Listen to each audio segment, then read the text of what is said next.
नमस्कार दोस्तों, आज हम भक्ति आंदोलन के प्रमुख संत हैं तो के बारे में जो सेकंड वीडियो लेके आए हैं। इससे पहले हमने वीडियो जो अपलोड किया था उसमें शंकराचार्य, निम्बाचार्य, माधवाचार्य इत्यादि संतों के बारे में पढ़ा है। आज हम शेष बचे हुए सद्गुण भक्ति धारा के संतों के बारे में पढ़ेंगे। चैतन्य महाप्रभु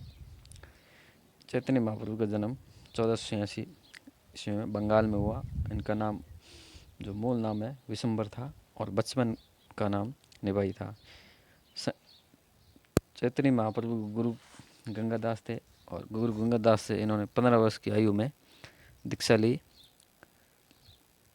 और उसके बाद गौरांग महाप्रभु नाम से भी प्रसिद्ध थे। चैतन्य महाप्रभु ने केशव भारती सन्यास से संन्यास ग्रहण किया और इन्होंने माधवेंद्रपुरी के शिष्य ईश्वरपुरी से श्री कृष्ण मंत्र सीखा या लिया। इन्होंने अपना जीवन निम्न जातियों के उत्थान में लगाया। वृंदावन की यात्रा अपने अंतिम समय में की और आधुनिक वैष्णववाद या गौड़ी संप्रदाय धर्म भी कहते हैं का प्रचलन किया। और चैतन्य महाप्रभु ने भक्ति में कीर्तन प्रणाली को महत्व दिया। बंगाल में प्रसिद्ध तथा इनके अनुयायी विष्णु या श्री कृष्ण का अवतार मानते हैं और इन्होंने गोसाई संघ की स्थापना की। अपने मत अचित्य भेदाभेद का प्रचार किया।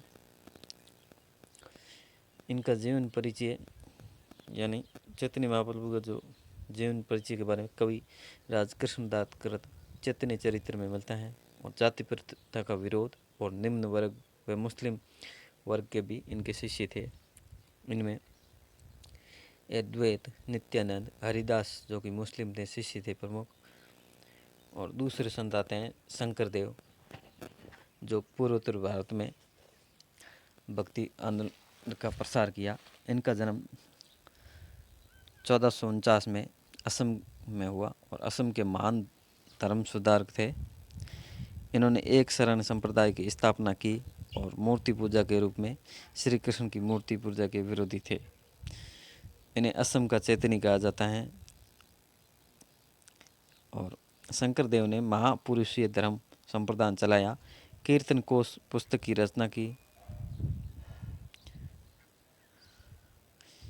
माधवदेव रचित नाम घोष इस संप्रदाय का प्रमुख ग्रंथ है। इन्होंने वीर गति परंपरा को जन्म दिया और नामदन यानी प्रार्थना गृह एवं सत्र यानी मठ स्थापित किए। अगला संत है मीराबाई। मीराबाई का जन्म 1498-99 में मेड़ता शहर में हुआ जो कि कुर्की गांव में हुआ। और इनका विवाह शादी 1516 में भोजराज से हुआ जो कि राणा सांगा के पुत्र थे। और राणा सांगा के साथ 1527 में खानवा युद्ध में बब्बर मुगल शासकता से लड़ते हुए मारे गए। मीराबाई का भक्ति भाव जो कि दास्य भाव था और पति के रूप में इन्होंने भक्ति करती थी श्री कृष्ण की।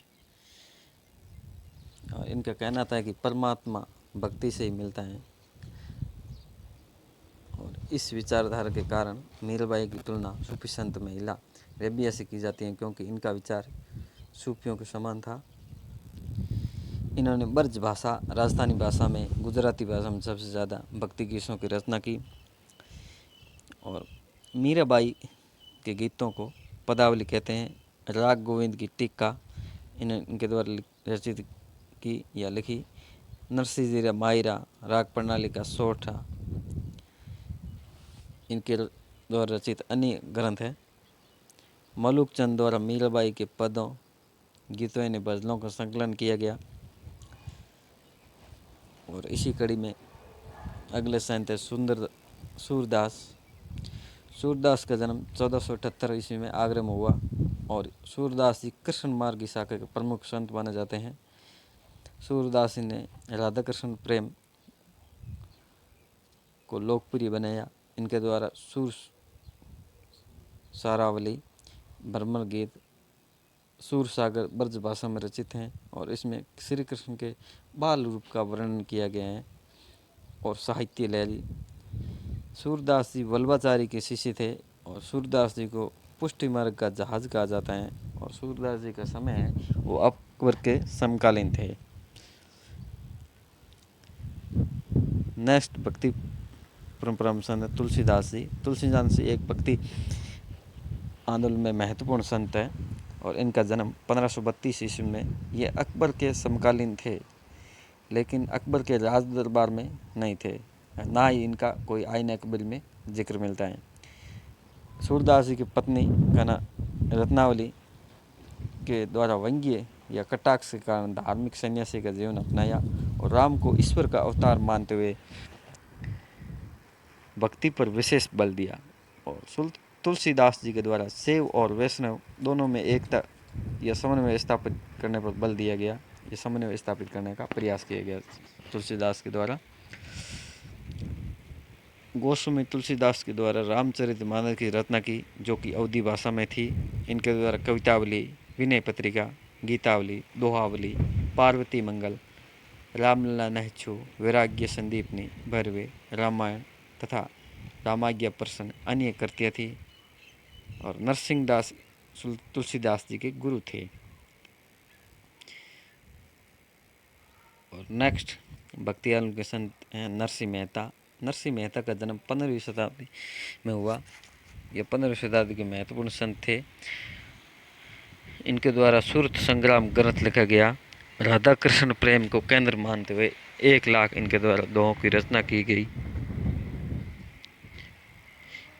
इनका प्रसिद्ध भजन वैष्णव जन तो कहिए जो कि गांधी जी के द्वारा गाया जाता था, इन्हीं का दें। और भक्ति आंदोलन में सगुण परंपरा के इतने ही संत जो कि महत्वपूर्ण थे वो इस 2 वीडियो में शामिल किए गए हैं। नेक्स्ट हम भक्ति आंदोलन के जो निर्गुण संत परंपरा है उसके बारे में अध्ययन करेंगे।